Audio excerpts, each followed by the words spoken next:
berkendara. Nah, kali ini saya masih bersama bapak saya, bapak kita semua, Bapak Taufiq yang baru saja dilantik. Tapi alhamdulillah karena beliaunya memang orang terpilih langsung diberi hadiah dengan pandemik yang luar biasa. Luar biasa, ini ujian. Bagaimana perasaannya, Pak? Satu sisi ini adalah musibah. Tapi satu sisi banyak hikmah yang kemudian kita gali bahwa dunia kita, bumi kita juga butuh istirahat.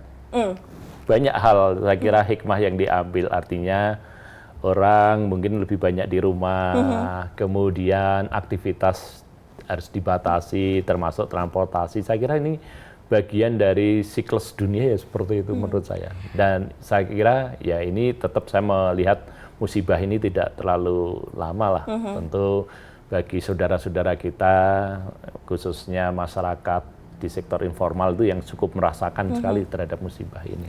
Saya bangga karena bisa melihat figur yang melihat segalanya itu dengan positif, hal yang positif seperti Pak Taufiq sendiri.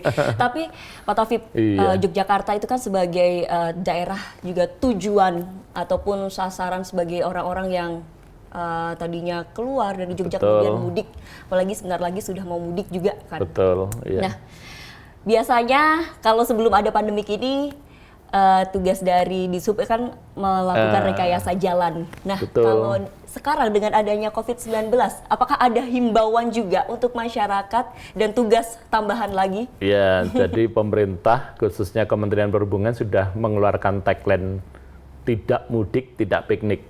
Tidak mudik, tidak piknik, tapi jangan ambyar. Dan itu bukan larangan, tapi spiritnya adalah himbauan.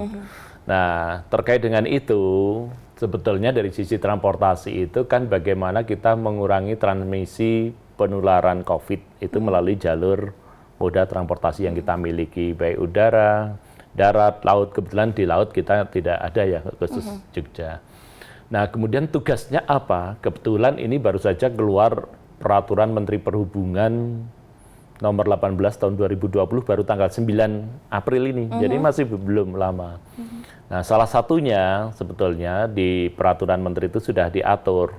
Misalnya bagi Bapak Ibu, rekan-rekan, saudara-saudara, adik-adik yang pulang naik bus. Nah, di daerah asal, katakanlah dari Jakarta, Mbak Tita katakanlah pulang dari Jakarta, itu harus bawa surat keterangan sehat sebelum pulang. Kemudian beli tiketnya bus, itu disarankan daring atau online, nggak boleh datang ngantre gitu.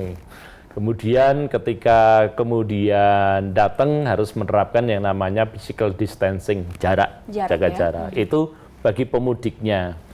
Kemudian setelah pemudiknya, kemudian bagi operatornya atau perusahaan otobusnya. Nah, pertama tentu harus punya surat jalan, artinya tentang kelaikan. Yang kedua, krunya harus menerapkan social distancing, harus ada sanitasi, masker, kemudian memberikan penyuluhan sosialisasi sebelum bis itu berangkat.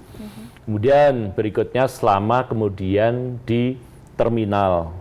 Nah, di terminal juga diatur bagaimana tidak boleh berdesak-desakan, bagaimana kemudian etika bersin yang betul dan sebagainya. Itu sudah diatur lah. Kemudian setelah itu nanti selama di perjalanan, hak dan kewajiban termasuk ada pembatasan rest area. Tujuannya kenapa rest area tidak semuanya dibuka agar memudahkan kontrol terhadap para pemudik itu. Nah, yang kemudian menjadi tugas pokok saya adalah di daerah tujuan. Karena kalau yang tadi itu kan lebih banyak domainnya pemerintah pusat ya. Karena akap angkutan perkotaan itu antar provinsi itu lebih menjadi kewenangannya pemerintah pusat. Dalam hari ini Dirjen Perhubungan Darat. Nah, kemudian apa tugas saya? Kalau tadi contohnya mudahnya Mbak Tita naik bus. Maka yang pertama nanti di perbatasan saya akan nyetop bus itu. Nah, bus akan kita stop bukan untuk ditilang karena spiritnya tidak ada tilang, tapi kemudian saya akan melihat telah diterapkan physical distancing enggak, karena ketentuannya adalah 50% atau separuh seat yang harus terisi. Jadi kalau seatnya bis itu 50, maka maksimal hanya boleh dinaikin 25 orang. Ya, nggak boleh lebih. Nah, kalau terjadi lebih, itu nanti tugas saya nyatet bis apa, nomor apa, jam berapa, Nah, nanti saya tugasnya kalau sudah selesai, saya rekap, saya laporkan ke Dirjen Perhubungan Darat gitu. Kemudian saya ngecek apakah penumpangnya sudah pakai masker dan seterusnya. Kalau sudah, prinsipnya bis boleh terus. Filter terakhirnya nanti adalah di terminal. Di terminal. Jadi nanti di terminal bis dipastikan tidak boleh menurunkan di tengah jalan. Jadi kalau misalnya melewati rumahnya Mbak Tita di Jalan Magelang gitu, atau di Magelang nggak gitu. boleh turun di jalan, harus turunnya di terminal. Ini ketentuannya gitu. Karena bisnya juga nanti akan dapat teguran dari kementerian kalau menurunkan di tengah. Nah, ketika sudah, itu harus lokasinya terpisah dengan moda transportasi yang lain. Nggak boleh berbaur. Karena angkutan bus itu kan macam-macam, ada yang ke arah Prambanan, ada yang, nah itu yang antar provinsi harus berbeda. Setelah berbeda, maka setiap penumpang turun itu harus menunjukkan surat kesehatan itu satu-satu. Nah, tugas kita nanti ngecekin. Setelah surat kesehatan diperiksa pakai termogan, panasnya gitu. Kalau ternyata Mbak Tita misalnya bawa surat, kemudian normal, maka dia boleh melanjutkan, kita beri pengantar dari terminal, boleh melanjutkan untuk datang ke rumah saudara atau rumahnya sendiri, tapi syaratnya harus karantina mandiri 14 hari. 14 hari. Nah, kira-kira gitu. Tapi kalau ternyata diperiksa kok suhunya melebihi 38, maka nggak boleh pulang. Harus belok diperiksa oleh tim medis saya di situ, karena kami di terminal telah menyediakan posko terpadu dengan Dinas Kesehatan. Nah, nanti tergantung rekomendasinya. Kalau ternyata ada gejala-gejala yang itu kemudian secara medis tidak boleh melanjutkan, maka harus direkomendasi atau dirujuk di karantina khusus. Tidak boleh pulang ke rumah, kira-kira gitu. Nanti akan dibawa ambulan yang sudah ada di situ ke karantina khusus. Jadi gambarannya seperti itu. Nah, bisnya sudah kosong, kemudian tugas kami dengan operator memastikan bis itu disemprot disinfektan. Luar maupun dalamnya tempat duduknya. Nah, itu ketika melalui bus. Sekarang kalau kendaraan pribadi, misalnya pulangnya mudik pakai mobil pribadi. Nah, kalau pakai mobil ketentuannya, kalau pakai sedan atau seat 5, penumpangnya hanya boleh 2, 1 sopir, 1 penumpang, nggak boleh berdampingan. Jadi yang satu di belakang, sopirnya di depan. Itu ketentuannya seperti itu. Gitu. Kalau naik Innova seat 7, maka penumpang maksimal dengan supir 3 orang.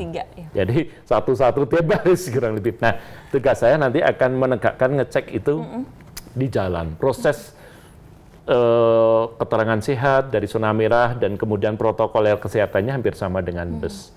Sama dengan dengan sepeda motor. Jadi sepeda motor itu di surat itu keterangannya tidak boleh untuk berboncengan.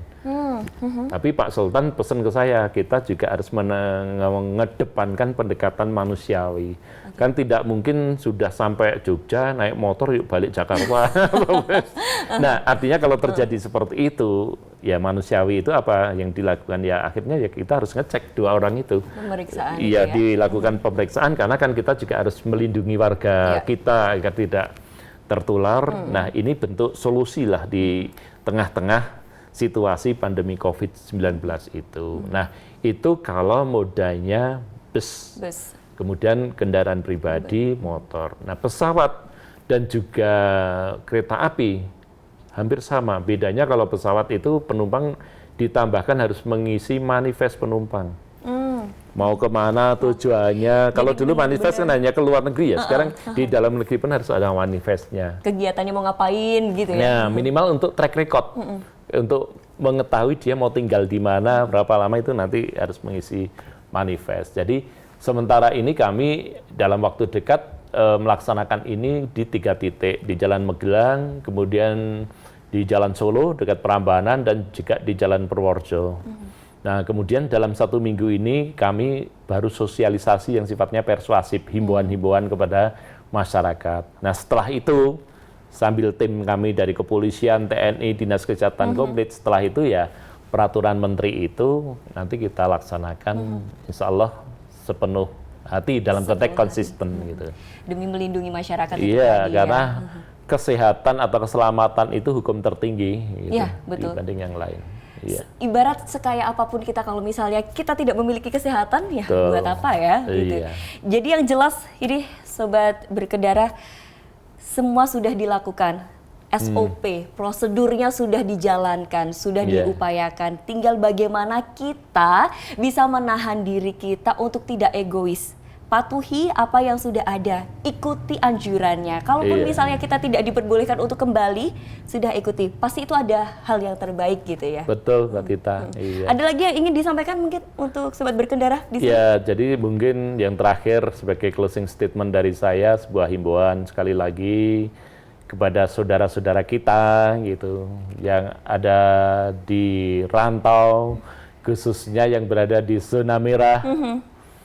Demi keluarga, demi lingkungan, demi adik-adik dan saudara-saudara sekalian, mari kita tahan sejenak, kurangi mobilitas agar tidak terjadi interaksi yang menyebabkan terjadinya penyebaran virus COVID-19. Saya kira itu sebuah langkah yang bijak bagi kita. Bijaklah pada diri sendiri dan juga orang-orang yang dikasihi. Tenang saja, Pak Taufik di sini nanti pasti nungguin ya kan, warga Yogyakarta juga nungguin, kita semua nungguin. Yang penting kita sehat dan bisa membangun Indonesia kembali aman seperti dahulu kala gitu. Terima kasih betul, Bapak Mbak Tita. Taufik dan terima kasih juga sobat berkendara sudah menyaksikan episode kali ini.